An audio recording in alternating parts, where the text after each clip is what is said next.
Bismillahirrahmanirrahim. Assalamu alaikum to all my dear students. Welcome to Commerce World by Sir Farooquddin. Bank reconciliation की topic हमारा continue है। जैसे मैंने आपसे पहले भी कहा था कि इस टॉपिक को मैं दो सेशंस के अंदर जो है वो कंप्लीट करूंगा। पहले मैंने टॉपिक 1, 2, 3 जो है वो आपको करा दिया था। Now we are moving towards topic 4, 5 and 6 और इंशाल्लाह अगर इसके बाद भी अगर कोई जरूरत पड़ी तो इसके मजीद लेक्चर्स भी जो है वो आपको मिल जाएंगे। तो जनाब शुरू करते हैं आज का टॉपिक बैंक रिकंसिलेशन में। अगर हम देखें टॉपिक नंबर 1, 2, 3 के अंदर तो अभी तक हम लोगों ने क्या कुछ कर लिया है। सबसे पहले मैंने आपको बैंक रिकंसिलेशन का कॉन्सेप्ट दिया, उसके बाद बैंक रिकंसिलेशन की जो 4 इंपॉर्टेंट एरर्स थे वो डिस्कस किए, फिर उसके अंदर मजीद 4 एरर्स जो है वो डिस्कस किए लेक्चर नंबर 2 के अंदर, टॉपिक नंबर 2 में। और टॉपिक नंबर 3 के अंदर हमने जो है वो डेबिट क्रेडिट एक्टिविटीज के हवाले से आपको बताया था कि बैंक का डेबिट आपका क्रेडिट होता है, बैंक का क्रेडिट आपका जो है वो डेबिट होता है। तो इस तरह से ये लेक्चर जो है वो हमारा पॉइंट बाय वन करके कंटिन्यू है। Now let's move towards the topic number 4। Topic number 4 जो है वो हमारा है बैंक ओवरड्राफ्ट। अब बैंक ओवरड्राफ्ट क्या होता है, इससे पहले थोड़ा सा हम आगे बढ़ते हैं। हम थोड़ा सा बैंक ओवरड्राफ्ट के ऊपर लेकिन एक बात समझ लें और फिर उसके बाद हम इसको जो है वो डिटेल में जो है वो डिस्कस करेंगे। So bank overdraft is basically using bank funds. ठीक है जी, आप बैंक का पैसा यूज करते हैं अपनी पेमेंट्स के लिए। तो बैंक ओवरड्राफ्ट जो है वो बेसिकली है यूजिंग बैंक मनी। आप जो है वो बैंक का पैसा जो है वो इस्तेमाल कर रहे होते हैं और उस बैंक के पैसे से आप जो है वो अपनी पेमेंट्स या अपनी जो है वो चीजें जो है वो सप्लायर्स वगैरह को पे कर रहे होते हैं। अब सवाल ये पैदा होता है कि ये काम क्यों किया जाता है, इसके पीछे क्या रीजन होती है। तो इसको समझने के लिए थोड़ा सा आपने कॉन्सेप्ट समझना पड़ेगा कि अगर कभी आपके पास अकाउंट में पैसे कम पड़ जाते हैं तो और आपसे गलती से एक चेक इशू हो जाता है जिसमें आपने जो है वो ज्यादा अमाउंट जो है वो आपने दे दी है, तो बैंक आपके चेक को डिसऑनर कर देगा। 1 रुपया भी अगर कम होगा तो वो चेक जो है वो आपका जो है वो डिसऑनर हो जाएगा।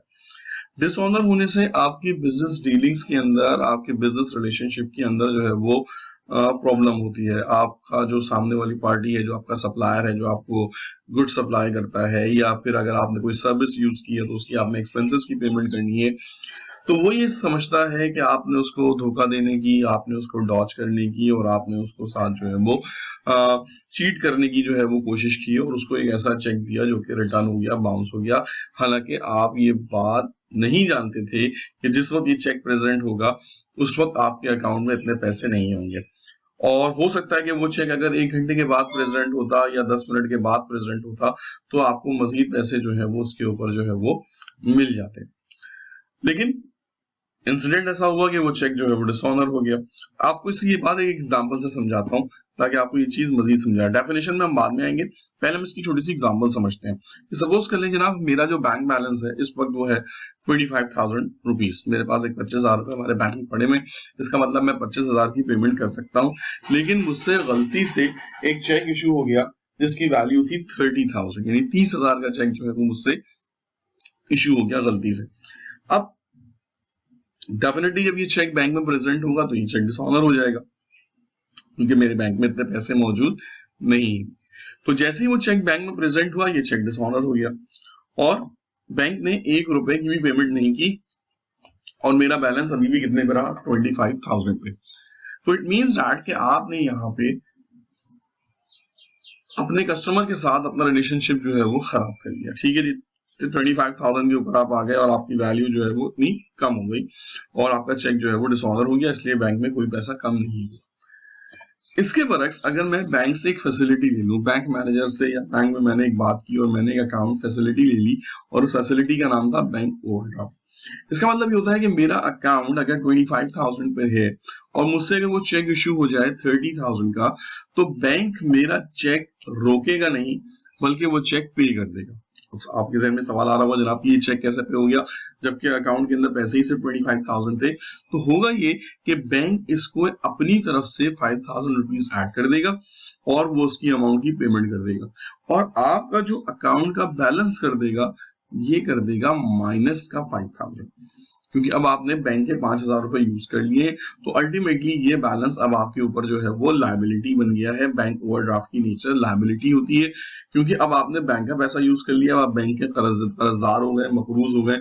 अब अल्टीमेटली आपने जो है वो बैंक को ये पैसे वापस करने, या दूसरे लफ्जों में कि जैसे ही हमारे पैसे बैंक में एंटर होंगे, कोई नया अमाउंट आता है, सपोज कर लें जी 10,000 रुपीज मैं जमा कराता हूँ बैंक में, तो बैंक पहले क्या करेगा कि उसमें से 5,000 रुपीज अपने अलग कर लेगा, उस पर लगने वाला जो इंटरेस्ट होगा वो उस पर अलग कर लेगा, और जो पैसे बचेंगे वो आपके अकाउंट में जो है वो ऐड कर दिए जाएंगे।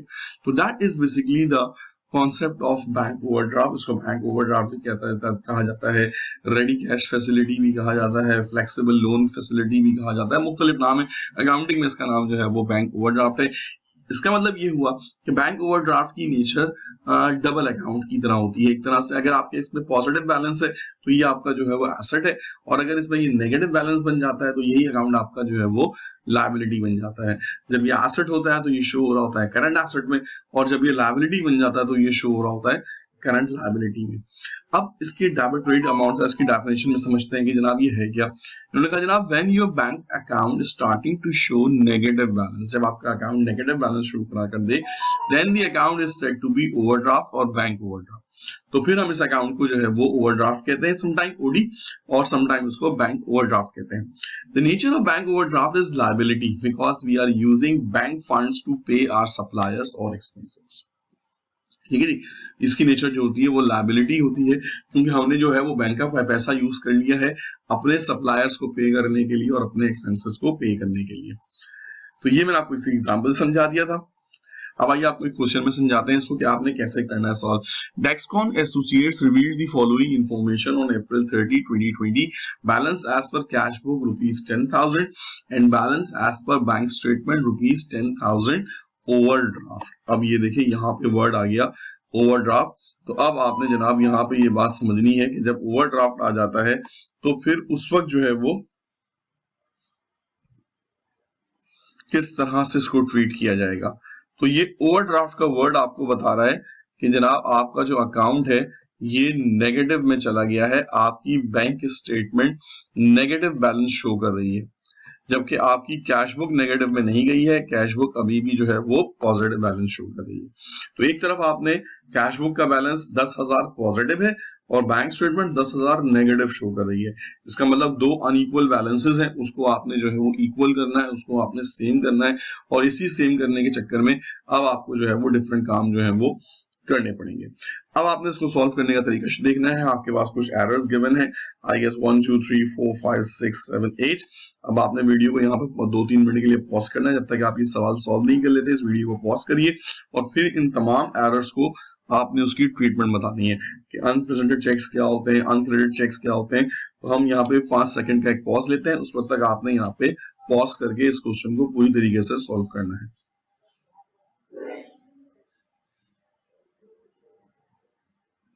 ओके, सो आई होप कि आप लोगों ने इसके जो है वो वीडियो को पॉज करके आपने जो है वो इसको सॉल्व कर लिया होगा। आइए मैं आपको इसके आंसर्स बताता हूं ताकि आपके और मेरे आंसर्स आपस में टैली कर जाएं। अनप्रेजेंटेड चेक्स वो चेक्स होते हैं जो हमने इशू कर दिए हैं लेकिन अभी तक पैसे बैंक से माइनस नहीं हुए। जो पैसे आज माइनस नहीं हुए वो कल हो जाएंगे, एक ना एक दिन तो होंगे, लिहाजा unpresented cheques what is happening.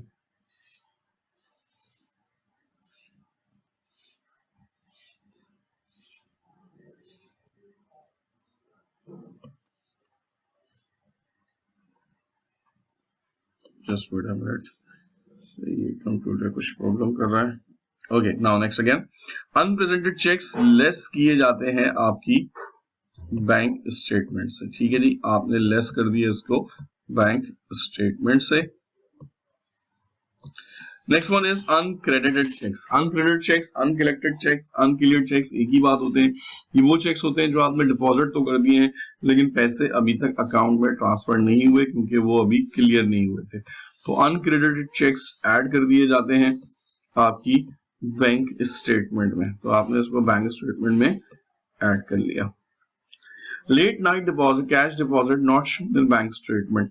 Late night deposit है, बैंकिंग आवर्स के बाद जमा कराया है, ऐड कर लिया जाएगा 30,000 रुपए आपकी बैंक स्टेटमेंट में। ये वो डिपॉजिट है जो बैंकिंग आवर्स के बाद जमा कराया जाता है। Customers cheque mark NSF, NSF cheques वो चेक्स होते हैं जो डिसऑनर्ड होके वापस आ गए हैं और पैसे आने थे लेकिन नहीं आए। जब आपने चेक जमा कराया था तो पैसे आपने ये सोचकर कैश बुक में ऐड कर लिए थे कि पैसे आ जाएंगे, लेकिन अब पता चला कि वो पैसे नहीं आएंगे, तो अमाउंट आपने कैश बुक से माइनस कर दी। बैंक डेबिटेड ज़कात, अब याद रखिए ये वाला कॉन्सेप्ट लगेगा, बैंक ने ज़कात डेबिट की तो बैंक की डेबिट हमारे लिए क्या हो गया, क्रेडिट हो गया। बैंक ने डेबिट किया तो हमने क्रेडिट करना है, यानी पैसे हमारे पास से गए। ज़कात एक्सपेंस के नाम से अमाउंट जो है वो कैश बुक से माइनस कर ली जाएगी। Online transfer from a customer, एक कस्टमर ने पैसे डायरेक्ट जो है वो अकाउंट में डाल दिए, ऑनलाइन डाल दिए। जब ऑनलाइन पैसे डालेगा डेफिनेटली पैसे अकाउंट में आ जाएंगे, हमें एक SMS आ जाएगा, जनाब आपके अकाउंट में पैसे आ चुके हैं। जैसे ही आप ये पैसे SMS वसूल करेंगे, अमाउंट अपनी कैश बुक में प्लस कर लेंगे क्योंकि पैसे आपके अकाउंट में ट्रांसफर हो चुके हैं। Profit given by bank, profit जब बैंक देता है, आपको पता है कि जो बैंक प्रॉफिट देता है उसको जो है वो इंटरेस्ट कहा जाता है। इंटरेस्ट जब आपको दिया जाता है तो वो इंटरेस्ट जो है वो कैश की फॉर्म में नहीं दिया जाता, बल्कि पैसे आपके अकाउंट में डायरेक्टली ऐड कर दिए जाते हैं। तो जैसे ही आपके अकाउंट में पैसे ऐड होंगे, आपके पास SMS आ जाएगा और आप वो अमाउंट अपनी कैश बुक में भी ऐड कर लेंगे, 1000 रुपए। Dividend collected in bank not recorded in cash book, dividend जो है वो बैंक में आ चुका है तो उसको कैश बुक में डालना है। 1000 रुपए का आपने डिविडेंड डालना है। तो डिविडेंड हमारी इनकम होती है, तो आप टाइटल यूज करेंगे इनकम का। रिक्वायर्ड में कह रहे हैं जनाब प्रिपेयर करें bank reconciliation statement. So let's start, उसकी बनाते हैं बैंक रिकंसिलिएशन स्टेटमेंट। आपने इसको पहले यहाँ पे वीडियो को पॉज करना है, अपनी स्टेटमेंट तैयार करनी होगी। जब मैं स्लाइड चेंज करूंगा तो वो ऑटोमेटिकली आंसर आ जाएगा, तो फिर वो मजा नहीं आएगा। तो वीडियो को पॉज करें, प्रॉपर फॉर्मेट बनाएं, उसके बाद उसको प्रॉपर तरीके से सॉल्व करें, देखें आपके आंसर क्या आते हैं। तो वीडियो को यहाँ पे 5 सेकंड के लिए पॉज करता हूं मैं, फिर उसके बाद आपने जो है वो इसको सॉल्व करके दिखाना है। ओके, सो आई होप कि आप लोगों ने इसको कर लिया होगा। तो आपका आंसर और मेरा आंसर मैच होने के लिए जरूरी है कि आपका आंसर जो है वो 40,000 पे आए। बैलेंस आपने जो लिखा वो आपने लिखा बैंक स्टेटमेंट का नेगेटिव बैलेंस। ये आपको समझाना चाह रहा था कि जब कभी भी ओवरड्राफ्ट बैलेंस आता है तो ओवरड्राफ्ट बैलेंस हमेशा जो है वो नेगेटिव में लिखा जाता है। तो जब आप उसको नेगेटिव में लिखेंगे तो आपको ये बात समझ में आ जाएगी कि ये जनाब ओवरड्राफ्ट बैलेंस है। तो ओवरड्राफ्ट आपने बैंक का पैसा यूज किया, अनप्रेजेंटेड चेक्स लेस हो गए, अनक्लियर्ड चेक्स ऐड हो गए। अनक्लियर्ड लिख लें, अनकलेक्टेड लिख लें, अनक्रेडिटेड लिख लें, बात एक ही है। लेट नाइट डिपॉजिट ऐड हो गया, NSF चेक लेस हो गए, ज़कात एक्सपेंस लेस हो गए, ऑनलाइन ट्रांसफर ऐड हो गया, इंटरेस्ट इनकम ऐड हो गई, डिविडेंड इनकम ऐड हो गई। तो आपके पास जो रिकंसिलिएशन बनी ये बनी आपके पास 40,000 की। तो that is the topic number 4, जिसमें आपको मैंने ओवरड्राफ्ट जो बैलेंस था वो किस तरह से ट्रीट किया जाता है ये आपको जो है बताया। So just wait a minute, अभी आपके पास जो है टॉपिक नंबर 5 जैसे started in few seconds, and then उसके बाद इसको कंटिन्यू करेंगे 6, 7 और 8 टॉपिक्स के साथ। Bismillahirrahmanirrahim. Assalamu alaikum to all my dear students. Welcome to Commerce World by Sir Farooq Adeem. Bank reconciliation statement की हमारी लेक्चर सीरीज कंटिन्यू है। अभी अपने प्रीवियस टॉपिक के अंदर टॉपिक नंबर 4 में आपने जो है वो बैंक ओवरड्राफ्ट को मैंने आपको बहुत डिटेल में समझाया था कि किस तरह से बैंक ओवरड्राफ्ट जो है वो रिकॉर्ड किया जाता है। Now moving on to the next topic, that is topic number 5। अभी हम आज की क्लास में जो है वो 5 और 6 दोनों करके फिर ये 1 से लेकर 4 से लेकर 6 तक का जो लेक्चर है ये इंशाल्लाह जो है वो आपको जो है वो कंप्लीट बैंक रिकंसिलिएशन को जो है वो आपको बता देगा कि किसको कैसे रिकॉर्ड करते हैं। तो शुरू करते हैं टॉपिक नंबर 5। टॉपिक नंबर 5 जो है it's a very important topic, that is understanding of debit and credit balance. कि डेबिट और क्रेडिट बैलेंस को हमने किस तरीके से अंडरस्टैंड करना है। खास तौर पे आपको समटाइम क्वेश्चन में वो अमाउंट के साथ साथ आपको ये बताते हैं कि ये डेबिट बैलेंस शो कर रहा है या क्रेडिट बैलेंस शो कर रहा है। तो डेबिट बैलेंस और क्रेडिट बैलेंस को आपने प्रॉपर तरीके से अंडरस्टैंड करना है, और क्योंकि ये डेबिट और क्रेडिट बैलेंस आपको बताएगा कि कौन से फिगर आपने पॉजिटिव में लेनी है और कौन से फिगर आपने नेगेटिव में लेनी है। तो शुरू करते हैं जनाब आज की क्लास। आज में आउट टॉपिक में आपको सबसे पहले ये बताना है एक पहले थोड़ी थ्योरी पढ़ते हैं इसकी। It is important to understand the balances that are shown in cash book and bank statement as a debit और क्रेडिट। कैश बुक और बैंक स्टेटमेंट दोनों तरह के बैलेंस शो करती है। कैश बुक और बैंक स्टेटमेंट दोनों तरह के बैलेंस शो करती है। Sometime they show debit balance, sometime they show credit balance. अब किस वक्त ये पॉजिटिव होता है और किस वक्त ये नेगेटिव होता है, ये हमने जो है वो अंडरस्टैंड करना है। Since cash book is an asset, so debit balance means a positive balance. ठीक है जी, ये बड़ी इंपॉर्टेंट बात बताई मैंने आपको कि जनाब क्योंकि कैश बुक हमारा एसेट है और एसेट जब इंक्रीज होते हैं तो वो डेबिट होते हैं और डिक्रीज होते हैं तो क्रेडिट होते हैं, और एसेट्स की डेबिट साइड हमेशा बड़ी होती है क्रेडिट साइड से। इट मींस दैट कि उनका जो डेबिट बैलेंस होता है वो आपका पॉजिटिव होता है, और क्रेडिट बैलेंस जो होता है वो that is a negative balance, जिसको आप ओवरड्राफ्ट भी कहते हैं। हमने ये बात पिछली क्लास में भी डिस्कस की थी कि अगर आपका bank account negative balance show करना स्टार्ट कर दे तो आपका जो अकाउंट होता है ये कन्वर्ट हो जाता है एज ए ओवरड्राफ्ट बैलेंस, तो ये लायबिलिटी बन जाता है आपका। तो कैश बुक अगर क्रेडिट बैलेंस शो करेगी तो इसका मतलब कि वो ओवरड्राफ्ट में जा चुकी है, माइनस हो चुकी है, और कैश बुक अगर पॉजिटिव बैलेंस शो करेगी इट मींस दैट कि वो आपका बैंक बैलेंस है, आपका एसेट है। While बैंक स्टेटमेंट अ लायबिलिटी, ये बात में डिस्कस की थी कि जो बैंक हमारे पास पैसा जो अपना आप जो बैंक पैसे बैंक में जमा कराते हैं, ये बैंक के ऊपर जो होती है वो लायबिलिटी बन जाती है। अब जब लायबिलिटी बन जाती है तो डेफिनेटली उसका डेबिट क्रेडिट का जो ऑप्शन है वो भी जो है वो रिवर्स हो जाता है। लायबिलिटी अकाउंट होने की वजह से क्रेडिट बैलेंस मींस पॉजिटिव, क्योंकि लायबिलिटीज हमेशा क्रेडिट बैलेंस शो करती हैं, तो क्रेडिट बैलेंस जो होता है वो पॉजिटिव होता है, और डेबिट बैलेंस जो होता है वो आपका नेगेटिव या ओवरड्राफ्ट बैलेंस होता है। ठीक है जी, तो आपको यहाँ पर उन्होंने इस तरह से ये तमाम चीजें जो है वो बताई हैं कि किस तरह से सवाल में जब आपके पास ये लिखा हुआ है कि कौन सा बैलेंस डेबिट है और कौन सा बैलेंस क्रेडिट है, तो उस वक्त आपके पास ये चीजें आपके जहन में होनी चाहिए कि कौन सा अकाउंट आपने डेबिट में लेना है और कौन सा अकाउंट आपने क्रेडिट में लेना है। आइए आपको इस चीज को एक प्रैक्टिस क्वेश्चन एक ग्राफ की मदद से, डायग्राम की मदद से समझाता हूँ। कैश बुक बैलेंस को ट्रीट किया जाता है एज एसेट। एसेट होने की वजह से अगर ये डेबिट बैलेंस शो कर रही है तो ये पॉजिटिव होगी, और अगर ये क्रेडिट बैलेंस शो कर रही है तो ये ओवरड्राफ्ट होगी, नेगेटिव होगी। जो बैंक स्टेटमेंट है इसको ट्रीट किया जाता है एज ए लायबिलिटी। अब लायबिलिटी होने की वजह से अगर ये डेबिट बैलेंस शो कर रही है तो ये नेगेटिव बैलेंस है, और अगर ये क्रेडिट बैलेंस शो कर रही है तो डेफिनेटली ये पॉजिटिव बैलेंस है। तो इसका मतलब ये हुआ कि ये दोनों बैलेंसेस एक दूसरे के अपोजिट होते हैं। साफ नजर आ रहा है आपको, कैश बुक का डेबिट पॉजिटिव है और बैंक स्टेटमेंट का डेबिट नेगेटिव है। सिमिलरली क्रेडिट बैलेंस है अगर कैश बुक में तो वो नेगेटिव बैलेंस है, और क्रेडिट बैलेंस है अगर बैंक स्टेटमेंट में तो वो पॉजिटिव बैलेंस है। तो इट मींस दैट कि जब भी आपके पास सवाल आएगा तो आपने पहले ये बात देखनी है सवाल में कि कौन सा बैलेंस आपने पॉजिटिव लेना है और कौन सा बैलेंस आपने नेगेटिव लेना है। कैसे देखना है, आइए आपको एक क्वेश्चन से समझाता हूँ। Balance as per cash book credit, balance जो है वो क्रेडिट बैलेंस शो कर रही है कैश बुक। अब यहाँ पर आके एक मिनट के लिए रुक जाइए। बैलेंस क्रेडिट में शो हो रहा है तो आपने सोच के मुझे बताना है कि जनाब ये चीज पॉजिटिव जो 60,000 है ये पॉजिटिव बैलेंस है, नेगेटिव बैलेंस है।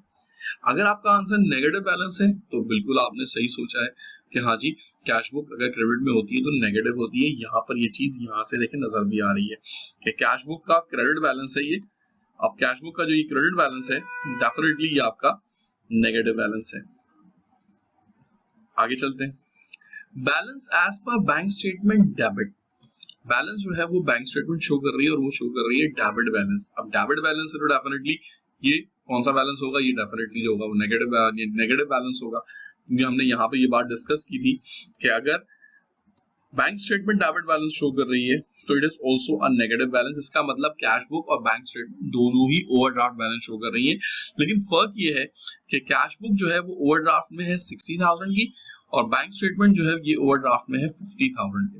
तो दो अनइक्वल बैलेंसेस हैं। तो जब आप सवाल शुरू करेंगे तो दोनों क्योंकि नेगेटिव बैलेंस है, तो जब आप इसका बैलेंस लिखेंगे तो कैश बुक और बैंक स्टेटमेंट दोनों के बैलेंस नेगेटिव में लिखे जाएंगे।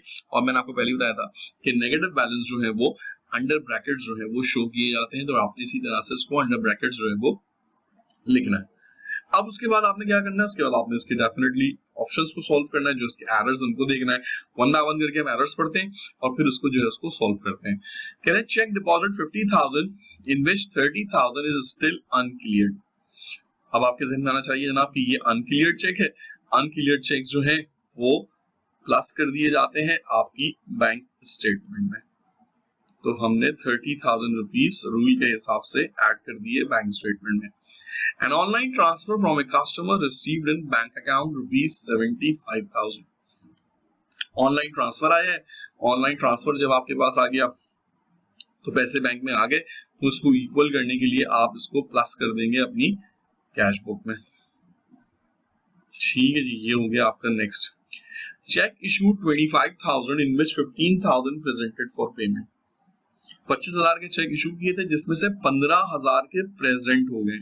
अब जब प्रेजेंट हो गए तो पेमेंट भी हो गई होगी। इसका मतलब अनप्रेजेंटेड कितने के हो गए, क्योंकि हमें अनप्रेजेंटेड को एडजस्ट करना होता है।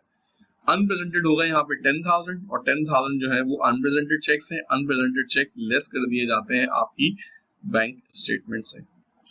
Customers cheque mark NSF return unpaid. एक कस्टमर का चेक वापस आ गया एनएसएफ हो गए, तो एनएसएफ चेक आपको पता है कि एनएसएफ चेक्स जो होते हैं वो लेस कर दिए जाते हैं कैश बुक से। ये वो चेक था जो जब हमने रिसीव किया था तो अमाउंट कैश बुक में ऐड कर ली थी, बाद में पता चला कि जनाब चेक जो है वो नहीं आया, रिटर्न हो गया, बाउंस हो गया, तो जो अमाउंट हमने ऐड की थी कैश बुक में उसको हमने लेस करना होगा।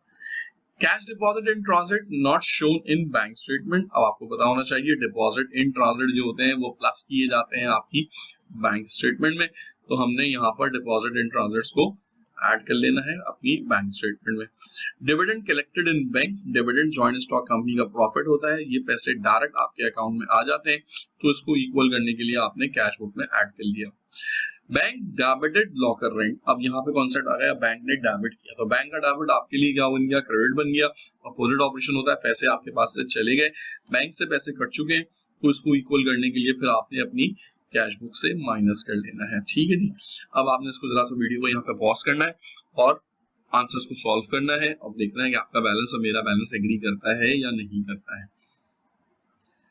Okay ji, so I hope कि आप लोगों ने इसको सॉल्व कर लिया होगा। अगर नहीं किया है और आपका बैलेंस एग्री हो रहा है तो दैट्स वेरी गुड, बहुत अच्छी बात है। नहीं हो रहा है तो मैं आपके साथ आंसर शेयर करता हूँ। डेफिनेटली जब मैं आपके साथ आंसर शेयर करूंगा तो आपको जो है वो काफी चीजें जो है वो समझ में आ जाएंगी। तो स्टार्ट आपने किया बैलेंस से, सिर्फ 60,000 का बैलेंस कैश बुक का था, 50,000 का बैलेंस जो था वो बैंक स्टेटमेंट का था। अनक्लियर चेक्स ऐड किए जाते हैं बैंक स्टेटमेंट में, 30,000 जो थे वो आपके अनक्लियर चेक्स थे। ऑनलाइन ट्रांसफर कैश बुक में ऐड कर दिया जाता है, 75,000 का ऑनलाइन ट्रांसफर था। अनप्रेजेंटेड चेक्स बैंक स्टेटमेंट से माइनस कर दिए जाते हैं, तो 10,000 का ये बैंक स्टेटमेंट से माइनस हो गया। इसी तरह से एनएसएफ चेक्स कैश बुक से लेस किए जाते हैं, 18,000 का एनएसएफ चेक था, ये माइनस हो गया। कैश डिपॉजिट इन ट्रांजिट है, डेफिनेटली 25,000 बैंक स्टेटमेंट में ऐड हो गए। डिविडेंड इनकम 1,000 रुपए कैश बुक में ऐड हो गई, और इसी तरह से लॉकर रेंट के चार्जेस थे जो आपने लॉकर बनाया था वो हमने ऐड माइनस कर दिया 3,000। जब आपने इसको इक्वल किया तो आपका रिकंसिलिएशन हुआ 5,000 रुपीज, दोनों साइड के ऊपर 5,000 रुपीज आपका आंसर आ गया। ये बैलेंस जो है वो आपकी बैलेंस शीट में जाएगा और वहां से ये बैलेंस शीट को जो है वो इक्वल करेगा। तो that will be the end of the today's topic. आज का टॉपिक यहीं पर एंड करते हैं। अभी आपने इस वीडियो को जस्ट 2-3 सेकंड्स का एक जर्क आएगा एंड देन उसके बाद अगला टॉपिक जो है टॉपिक नंबर 6 जो है वो हमारा जो है वो स्टार्ट हो जाएगा। एक क्वेश्चन आपको होमवर्क में दे रहा हूँ, ये वाला सवाल देखिएगा, क्वेश्चन नंबर 7 है, ये आपके होमवर्क में है। इसी तरह से बिल्कुल क्वेश्चन है, बहुत आसान सवाल है। आई होप कि आप लोग इसको करेंगे और इससे आपको जो है वो अच्छी प्रैक्टिस हो जाएगी। और इसमें अगर कोई ऑप्शन में अगर कोई क्वेश्चन हो तो आप डेफिनेटली कमेंट सेक्शन में डाल दीजिएगा, तो मैं आपको उसके फिर प्रॉपर तरीके से आंसर्स दे दूंगा। तो टॉपिक नंबर 6 स्टार्ट करते हैं जस्ट आफ्टर फ्यू सेकंड्स। फिलहाल thank you very much.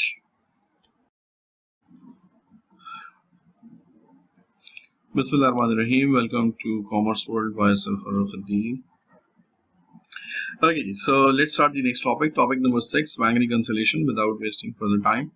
Obviously topic number 5 के अंदर आपने देखा था कि किस तरीके से डेबिट क्रेडिट बैलेंस को अंडरस्टैंड करना जरूरी है, खासतौर पर उस वक्त जब क्वेश्चन में आपको इनिशियली डेबिट या क्रेडिट बैलेंस जो है वो गिवन होता है।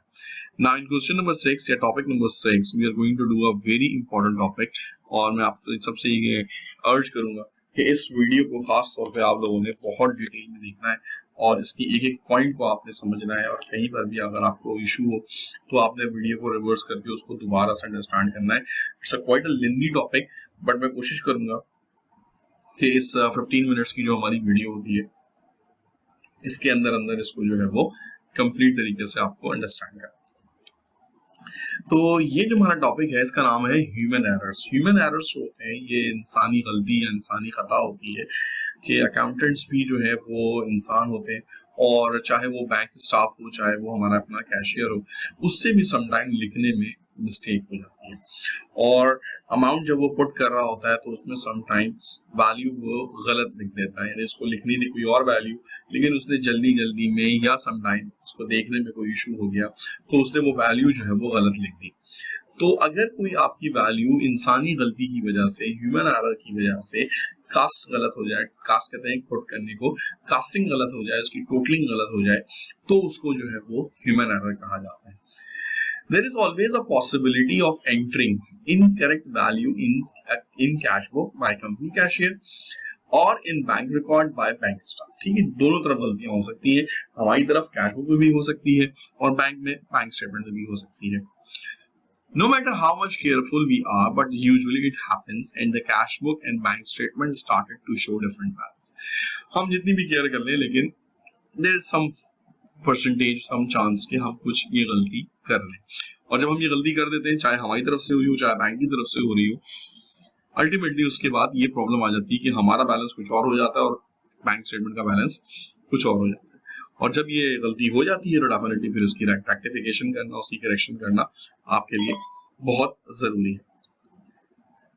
सो due to this overstated and understated human errors in figures। अच्छा, अब ये समझना आपके लिए बड़ा इंपॉर्टेंट है कि what does it mean by overstate and understate। ठीक है जी, तो अक्सर स्टूडेंट्स में कंफ्यूज होते हैं कि सर ये ओवरस्टेट और अंडरस्टेट में क्या है। ओवरस्टेट का मतलब होता है किसी भी वैल्यू को उसकी एक्चुअल वैल्यू से ज्यादा में पुट कर देना। ठीक है, सपोज कर लें एक वैल्यू थी, हमने दी 10,000 और हमने लिख दिया 11,000, तो ये कहलाएगा ओवरस्टेटेड, क्योंकि हमने 10,000 के बजाय 11,000 लिख दिया, एक्चुअल वैल्यू से हमने ज्यादा वैल्यू लिख दी।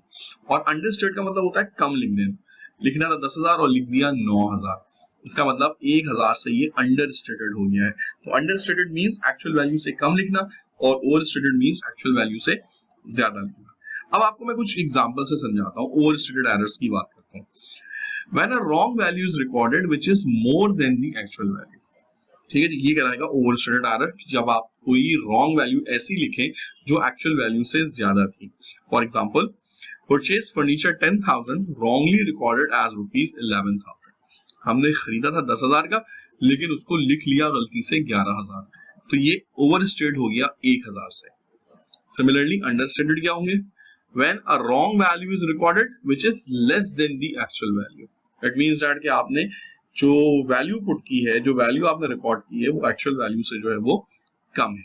For example, payment of cheque to supplier ₹50,000 wrongly recorded as 5,000। एक जीरो लगाना भूल गए, अक्सर ये मसला होता है कि जल्दी जल्दी में एक जीरो लगाना भूल जाते हैं, तो 50,000 की फिगर 5,000 बन गई, यानी 45,000 से ये अंडरस्टेटेड हो गया, 45,000 से आपने इसको अंडरस्टेट कर दिया।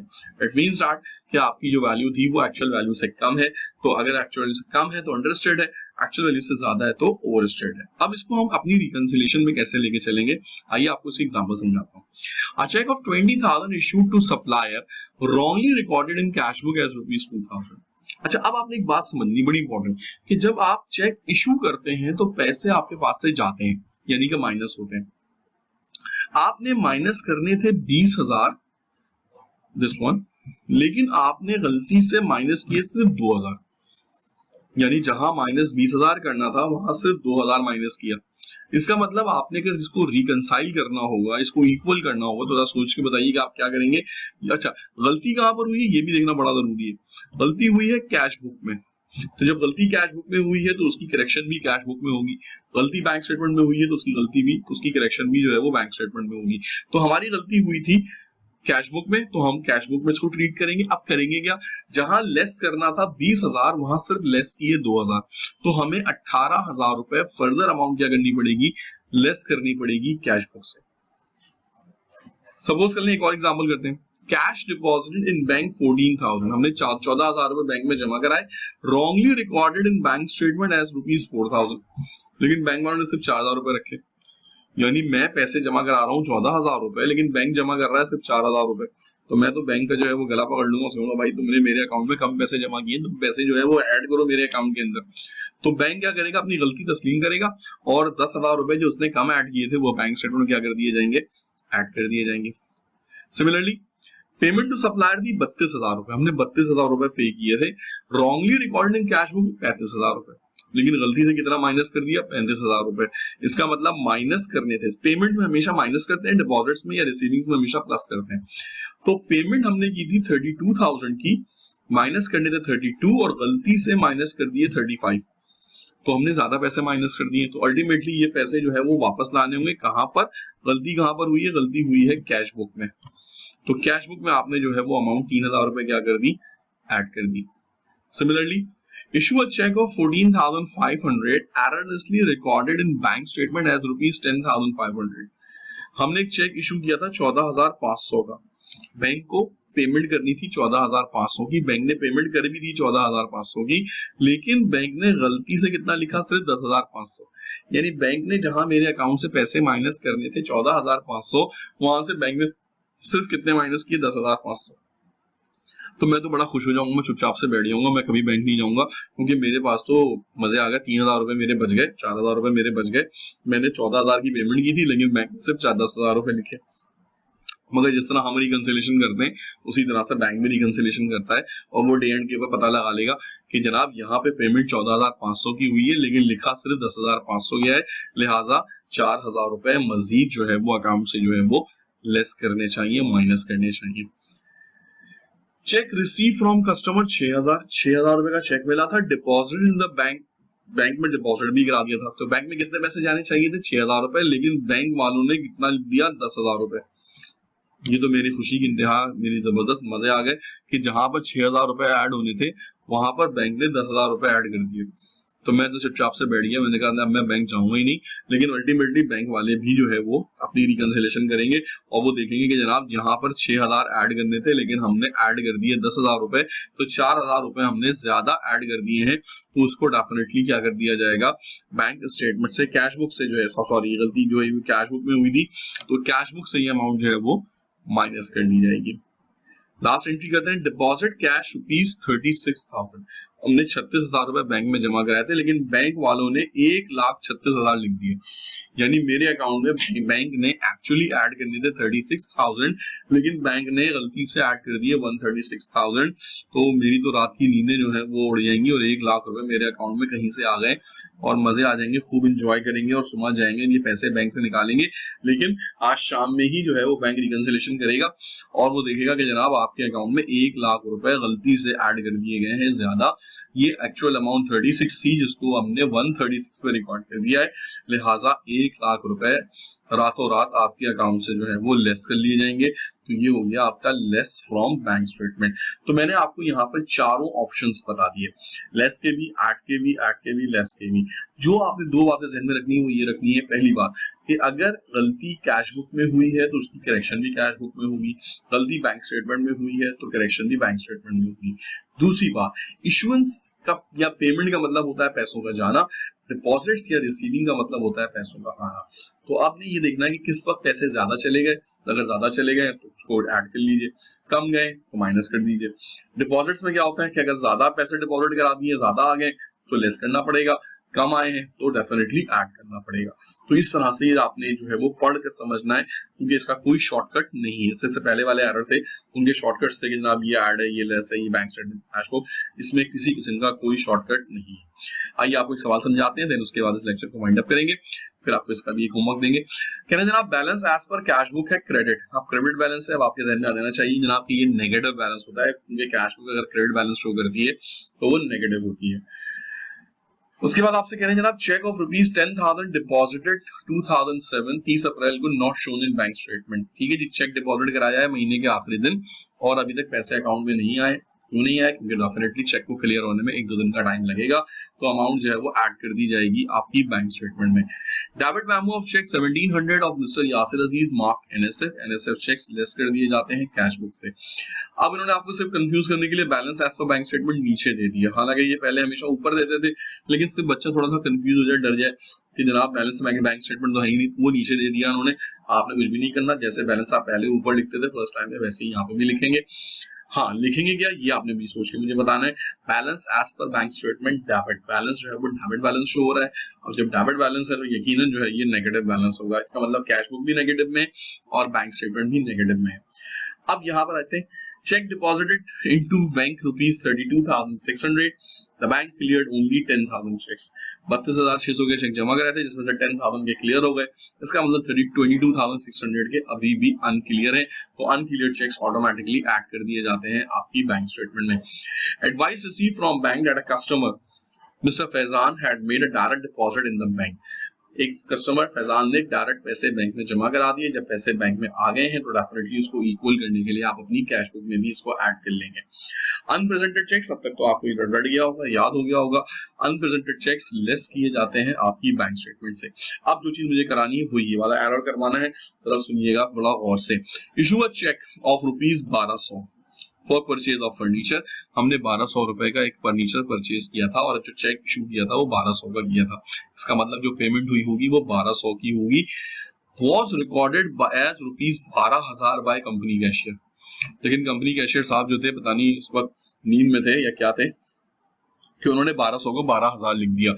यानी जहां पर माइनस करने थे 1200 वहां उन्होंने माइनस कर दिए 12,000। जहां पैसे फिजिकली गए हैं 1200 वहां पे रिकॉर्ड में माइनस कर दिए 12,000। तो ज्यादा पैसे माइनस कर दिए तो ऑटोमेटिकली जो इन दोनों का डिफरेंस होगा आई गेस 10,800 का, वो अल्टीमेटली आपने दोबारा इसके अंदर ऐड करना होगा।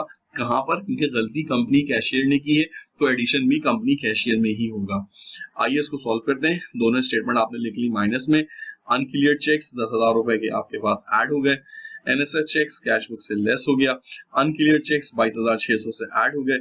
डायरेक्ट डिपॉजिट 7,200 से ऐड हो गया। अनप्रेजेंटेड चेक्स 8,000 से माइनस हो गए। Error in purchase of furniture, ठीक है जी।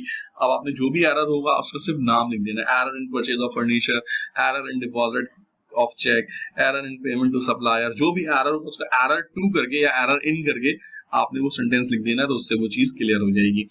तो आपने यहाँ पर ऐड कर दिए 10,800 रुपए, क्योंकि आपने 10,800 रुपए ज्यादा माइनस कर दिए थे, तो वो वैल्यू आपने इसमें ऐड कर दी। और जब आपने इसको रिकनसाइल किया तो आपका आंसर आ गया 10,000 रुपए पॉजिटिव दोनों साइड के ऊपर। तो इस तरीके से ये एक आपने ह्यूमन एरर को भी इनकॉर्पोरेट कर लिया। ह्यूमन एरर लाजमी सवाल का हिस्सा होता है और ये जरूर दिया जाता है, क्योंकि अल्टीमेटली इसी से पता चलता है कि स्टूडेंट ने बैंक रिकंसिलिएशन के कॉन्सेप्ट में ह्यूमन एरर को जो है वो सही तरीके से समझा है या नहीं समझा है। अब आपने क्या करना है जनाब, आपने एक क्वेश्चन सॉल्व करना है हमेशा की तरह। एक बड़ा आसान सा सिंपल सा क्वेश्चन है टीम कंपनी का, इसको आपने सॉल्व करना है। इसमें से आपने आंसर देखने हैं। अगर आपके पास कोई इशू है, कोई चीज समझ में नहीं आ रही है, तो आप मुझे व्हाट्सएप कर सकते हैं। साथ ही साथ आप मुझे जो है वो कमेंट्स में भी बता सकते हैं, तो मैं आपको कमेंट्स में भी जो है वो रिप्लाई कर दूंगा। So that will be the end of the today's topic. इसके बाद हम लोग को टॉपिक नंबर 7 करेंगे, दैट इज द जर्नल। और जर्नल पे आते ही चैप्टर को जो है वो हमने फिलहाल जो लेसन नंबर 2 है हमारा ये वाइंड अप करेंगे, और यही हमारा जो है वो अगला टॉपिक जो है वो जस्ट आफ्टर फ्यू सेकंड्स आपको जो है वो मिल जाएगा। So keep watching, we will start topic number 7 in just few moments.